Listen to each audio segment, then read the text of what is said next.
오늘은 한 사람이 세워져야 합니다. 한 사람이 세워져야 합니다라는 제목으로 하나님 말씀 증거하도록 하겠습니다. 오늘 설교의 내용 전체를 결론적으로 요약하면요, 하나님의 역사는 하나님께서 온전히 세워진 그 한 사람을 통해서 이루어 가시고 시작하신다는 겁니다. 하나님은 한 사람을 통해서 이 세대의 큰 변화의 시작을 알리셨고, 그를 통하여서 놀라운 역사를 이루어 가셨습니다.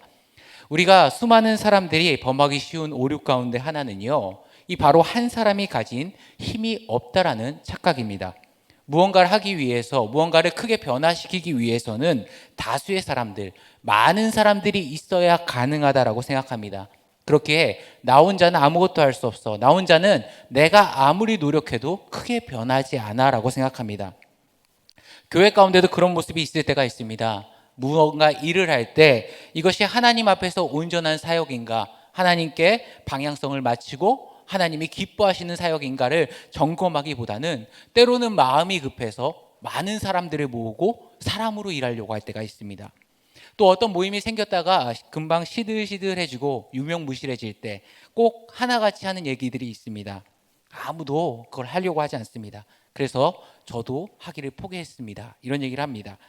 하지만 우리가 성경을 통해서 늘 하나님의 일하심을 보게 되면요, 하나님은 많은 다수가 아니라 정말 하나님 앞에서 온전히 세워진 그 한 사람을 통해서 놀라운 역사를 이루어 가셨습니다.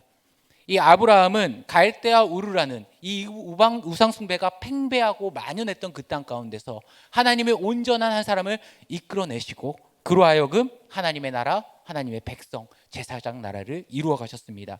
또 하나님은 꿈꾸는 요셉이라는 사람을 통해서 애굽뿐만 아니라 모든 열방의 살 길과 구원의 길을 여시는 그 놀라운 역사를 이루어 가셨습니다.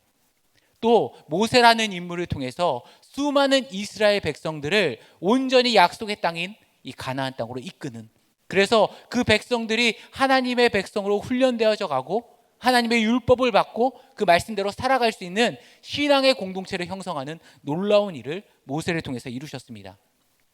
예레미야 5장 1절에 보게 되면요, 성경에 패역해진 이스라엘에게 하나님께서 이렇게 말씀하십니다. 너희는 예루살렘 거리로 빨리 돌아다니며 그 넓은 거리에서 찾아보고 알라. 하나님이 성 전체를 뒤져서라도 한번 찾아보라는 겁니다. 너희가 만일 정의를 행하며 진리를 구하는 자를 한 사람이라도 찾으면 내가 이 성읍을 용서하리라. 하나님께 정직히 행하고 하나님의 뜻대로 살아가기를 애쓰고 힘쓰고 몸부림치는 그 굳은 결단에 있는 단 한 사람도 너가 발견을 한다라면 하나님이 그 사람을 통해서 변화시키고 다시금 이 유다를 하나님의 땅으로 변화시키고 만들어 가실 텐데 그 한 사람이 없다라는 겁니다. 하나님이 사용할 만한 그 한 사람이 없어서 유다가 망한다라는 겁니다. 그렇게 해요, 우리는 이 신앙의 공동체 안에서 우리가 하나 되어서 나아가는 것도 중요하지만 그 출발점, 하나님이 일하는 그 한 사람이 내가 되겠습니다. 다시금 우리가 예배를 회복할 때 하나님 이 예배의 불씨를 지필 수 있는 그 한 사람이 내가 되겠습니다. 내가 기도의 불씨를 지필 수 있는 그 불씨가 되겠습니다. 하나님 저를 사용하여 주시옵소서. 그 한 사람이 될 줄 알아야 됩니다. 왜냐? 하나님은 전능하신 하나님이기 때문에 그 한 사람을 통해서 우리가 측량할 수 없는 놀라운 하나님의 일을 이루시기 때문입니다. 그래서요, 무엇이 중요하겠습니까? 다른 사람이 아니라요, 내가 중요합니다. 내가 먼저 하나님 앞에서 지금 온전히 세워지고 있는가? 내가 먼저 하나님 앞에서 다시금 그 식어버린 열정이 타오르고 있는가? 내가 먼저 하나님 앞에서 이 예배를 온전히 드려지는 참된 예배자로 세워지고 있는가? 그것이 더 중요하다는 겁니다. 코로나 상황 가운데 온라인으로 예배드리고 유튜브로 예배드리는데 이때 뭐 어떻게 되겠어? 기도를 해도 기도가 잘 나오지 않아. 다들 다 그럴 거야. 같이 어려워하는 것이 아니라 이 상황 가운데서라도 하나님, 내가 이 영흥교회의 기도자로 세워지겠습니다. 다시금 예배가 회복하는 그 참된 예배자로 시작할 테니 저를 통하여서 역사하여 주옵소서. 그 마음으로 나아갈 때 하나님께서는 우리를 사용하여 주시고 다시금 회복의 시작점으로, 출발점으로 우리를 사용하여 주신다는 겁니다. 그렇다면 내가 하나님이 찾으시는 그 한 사람이 되기 위해서, 하나님이 이끄시는 그 한 사람이 되기 위해서 우리 가운데 어떤 모습이 있어야 할까요? 오늘 세 가지 정도로만 정리하도록 하겠습니다. 첫 번째는요, 관심의 중심이 하나님께 있는 사람이고요. 두 번째는 오직 하나님만을 두려워하는 사람입니다. 세 번째는 모든 영광과 존귀를 주님께 올릴 줄 아는 사람입니다. 차례대로 살피겠습니다. 첫 번째는 하나님은요, 자신의 관심의 모든 중심이 하나님께 맞춰져 있는 사람, 하나님께 무게중심을 두는 사람을 사용하신다는 겁니다. 하나님께서는요, 사람을 세우시고 사용하실 때 항상 그 사람의 마음을 중심을 보십니다. 그 마음의 무게중심에 하나님이 온전히 있는가를 살펴보신다는 겁니다. 마음에 온전히 주님을 품고 있는가? 모든 관심의 대상이 흩어지는 것이 아니라 그의 인생의 초점이 하나님께 맞춰져 있는가? 그걸 보신다는 겁니다. 요즘 많은 크리스천들이 세상 가운데 힘을 잃어가고 능력을 잃어버리는 이유가 뭡니까? 이 현대를 살아가면서 너무나도 많은 생각할 거리가 넘쳐나게 됐고 관심이 많아지고, 그래서 무게중심이 주님께 맞춘다 하지만 어느샌가 그 힘이 여러 가지로 분산되는 경우가 있습니다. 정작 내 삶의 많은 문제들에게 무게중심을 내주고 정작 주님께 돌릴 마음은 없는 경우가 너무나도 많다는 겁니다. 그러니 크신 능력은 주님께 있는데 우리 가운데 그게 공급되지 못하니까 항상 조그만 바람에도, 세상이 흔들리는 파도 같은 그 요동함에도 금세 침몰하고 넘어지게 된다는 겁니다. 한번 초대교회를 생각해 보십시오. 초대교회 가진 거 없는 교회였습니다. 먹을 거 부족했습니다. 그런데요, 전혀 걱정하지 않았습니다. 서로 공개하고 구제했습니다. 자기 입으로 걱정하지 않고, 내 삶의 문제 걱정하지 않고, 자기 거할 처소에 마음 두지 않고 오로지 예수 그리스도, 오직 예수, 그 마음으로 이 공동체가 맞춰지고 나니까 거기서 뿜어져 나오는 용광로 같은 힘이 로마를 기독교로 물들이고 뒤집어 버렸습니다. 가만 나의 한 주의 삶을 돌아보십시오. 여러분의 삶의 중심에 예수님의 자리가 온전히 예비되어 있습니까? 아니면 어느샌가 그 자리가 나에게 분주한 업무들이 차지하고 있고, 또 내 삶에 처리할 일들이 차지하고 있고, 또 내가 너무나도 좋아하는 것, 나를 즐겁게 하는 것들이 어느샌가 우리 마음의 중심에 가장 중요한 자리를 차지하고 있지는 않습니까? 여러분의 삶의 관심사의 중심이 주님께 있습니까? 아니면 자녀가 되고 승진이 되고 매출이 되고 재테크가 되고 여러분들이 마음 쏟고 신경 쏟는 것들이 오로지 그런 것 쪽에 가 있고 관심사가 되어 있지는 않습니까? 하나님께서는요, 온전히 그 인생의 중심의 초점이, 무게중심이 주님께 맞춰진 그 한 사람을 통해서 역사하신다는 겁니다. 오늘 본문 세례 요한은요, 그 성경이 그의 특징을 말하는데 오늘 4절 보시면 이렇게 설명합니다. 이 요한은 낙타털 옷을 입고 허리에 가죽띠를 띠고 음식은 메뚜기, 여기서 말하는 메뚜기는 근동지방에 떼를 지어서 날아다니며 곡식을 이렇게 갉아먹는 그 메뚜기 떼를 말합니다.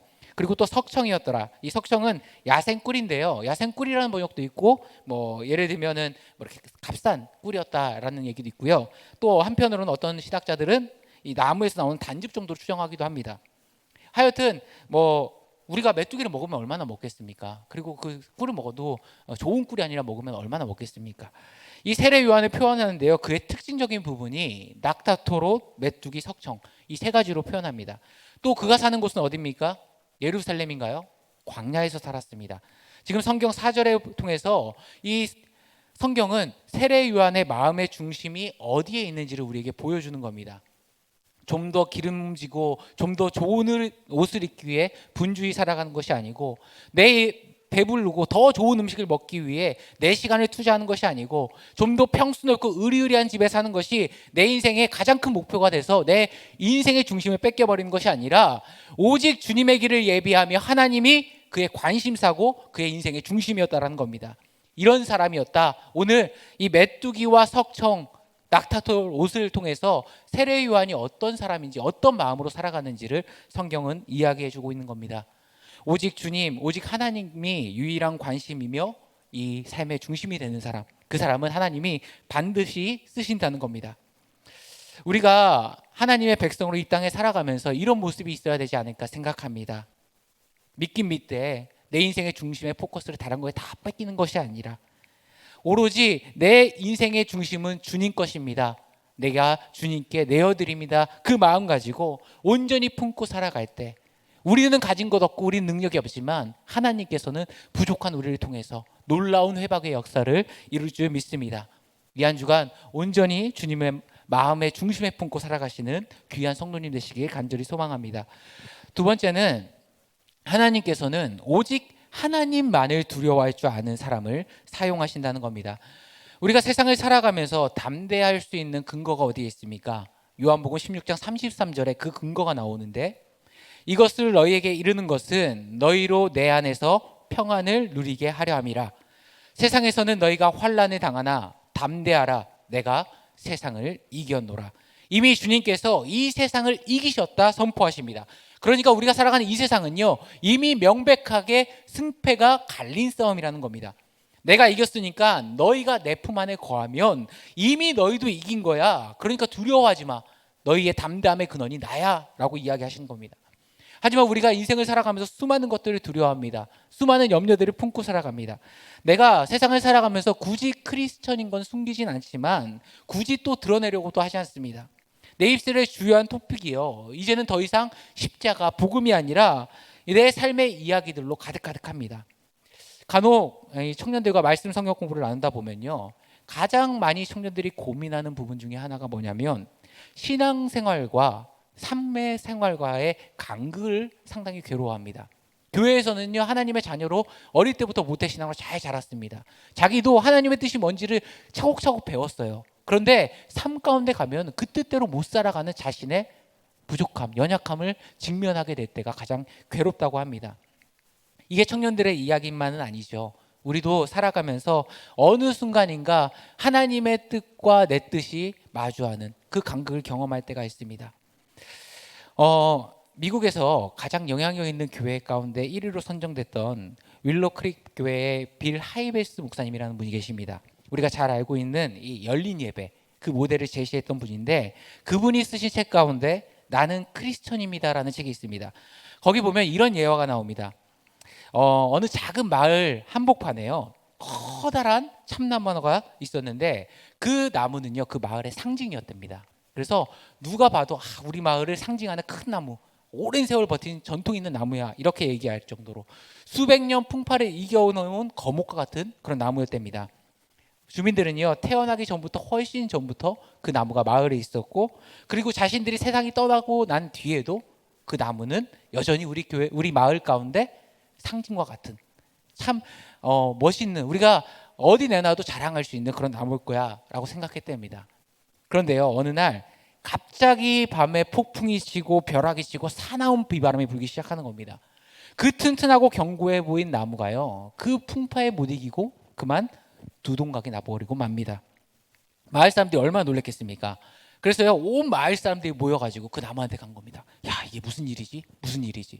그래도 이 나무가 왜 부러졌는지를 보니까 그 나무가 이 거목과 같아 보였지만 그 안이 이미 다 썩어서 텅텅 비었다라는 겁니다. 그렇게 힘이 좋아 보이고 튼튼해 보일 것 같았지만 실상은 이미 병들어 있었고 이미 부러질 대로 부러진, 언제라도 부러질 수 있는 그런 모습이었다라는 겁니다. 그 마을 사람들은요, 감쪽같이 그 참나무에 다 속았다라는 거예요. 그러고선 이 빌 하이베스 목사님께서 오늘을 살아가는 주의 백성들이 이런 속이 비어있는 고목나무의 모습이다라고 이야기했습니다. 우리가 밖에서 보기엔 되게 견고해 보이지만, 자랑처럼 보이지만, 하나님의 백성으로 나는 잘 살고 있는 것 같이 보이지만 어느 순간 그 안에 힘을 다 잃어버리고 세상의 풍파에 언제라도 쓰러져도 이상하지 않을 정도로 그렇게 우리의 모습이 변해 있다, 이 빌 하이베이스 목사님은 이야기하는 겁니다. 그래서 우리 하나님의 백성들은 인생에 그런 힘이 없다 보니까 어떻게 합니까? 세상을 두려워하지 말아야 되는데 세상을 두려워하면서 살아간다는 겁니다. 그래서요, 세상 가운데 마땅히 주님의 복음을 들고 가고 십자가를 선포해야 되고 죽어가는 영혼들을 구해야 될 사명이 우리 가운데 있음에도 불구하고요, 그 세상 가운데서 그 사명을 감당하지 못하는 그런 모습으로 살아간다는 겁니다. 오늘 7절부터 9절까지 보십시오. 반면에 우리의 이런 모습과 달리 세례 요한은 어떻습니까? 7절 보시면 요한이 많은 바리새인들과 사두개인들의 세례 베푸는 대로 오는 것을 보고, 이 바리새인과 사두개인 하면요, 당시 이스라엘의 가장 영향력 있는 종교 지도자들이거든요. 근데 그들을 향해서 뭐라고 말합니까? 이르되 독사의 자식들아, 누가 너희를 가르쳐 임박한 진노를 피하라 하더냐? 그러므로 회개에 합당한 열매를 맺고 진심으로 회개하고 열매 맺는 삶을 살라는 겁니다. 또 9절 보니까 속으로 아브라함이 우리 조상이라 생각하지 말라. 당시 이스라엘 백성들의 가장 큰 프라이드는 뭐였죠? 우리 선민이다. 하나님의 택함을 받은 백성이다. 이 자부심이 있었죠. 그런데 그 자부심에 직격탄을 날립니다. 뭐라고 날리죠? 내가 너희에게 이르노니 하나님이 능히 이 돌들로도 아브라함의 자손이 되게 하시리라. 사실 우리가 신약에 보면요, 갑자기 회개가 등장하잖아요. 그 회개가요, 이제 이스라엘이 바벨론, 페르시아, 로마 제국 거쳐가면서 이방인들과 같이 살아가게 되잖아요.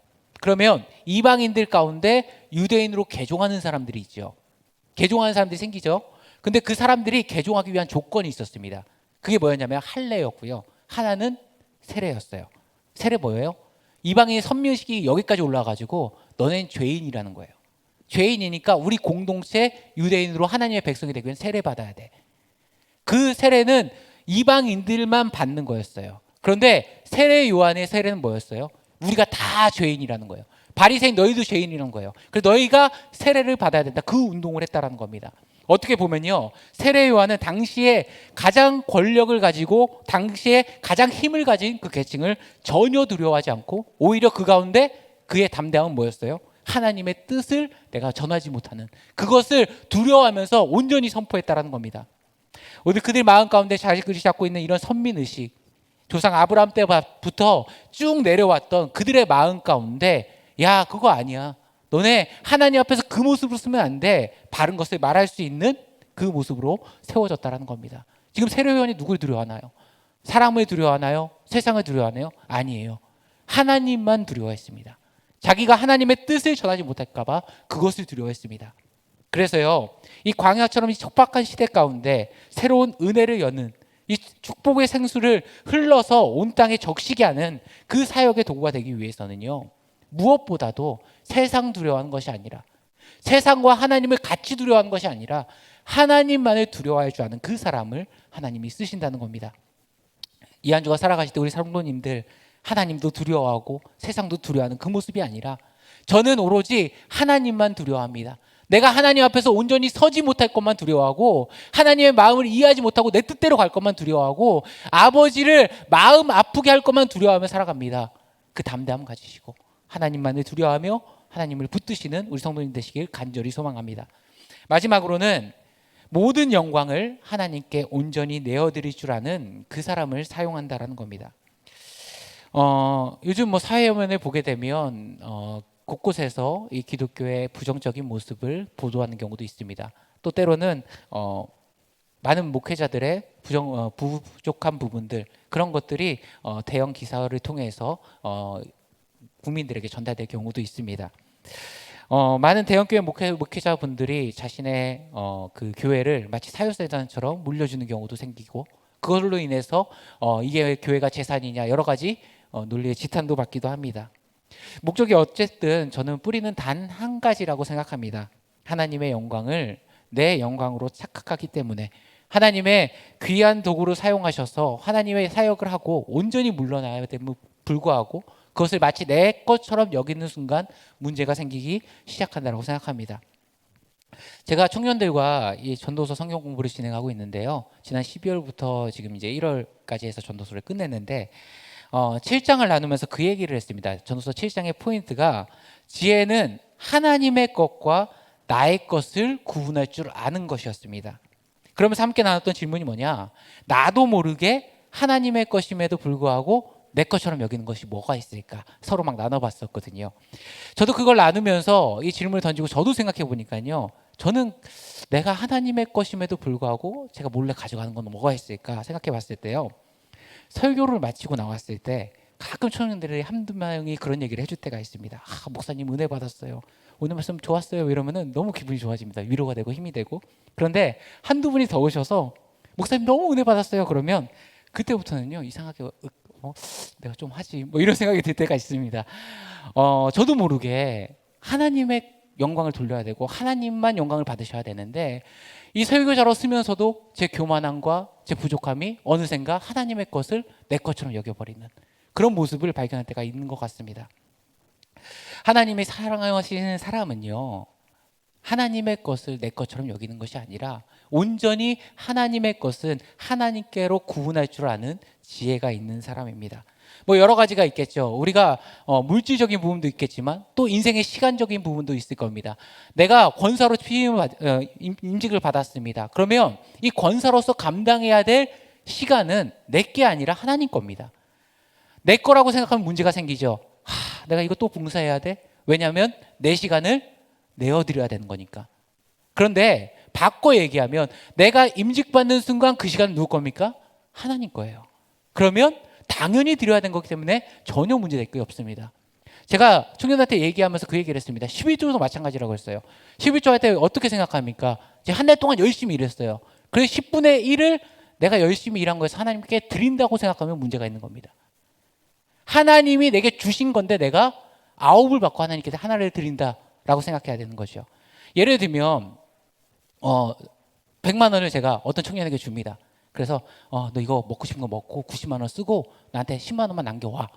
이러면 안 할 청년들이 없겠죠. 다 하겠죠. 이 개념을 가져야 돼요. 하나님이 이 모든 것들이 하나님의 은혜이기 때문에 나는 구를 누리고 하나님께 원래 하나님의 일을 드립니다가 되면 전혀 문제가 될 게 없는데요. 왜 문제가 됩니까? 다 내 건데 하나님께 드리려고 하면 그때부터 어려워지는 겁니다.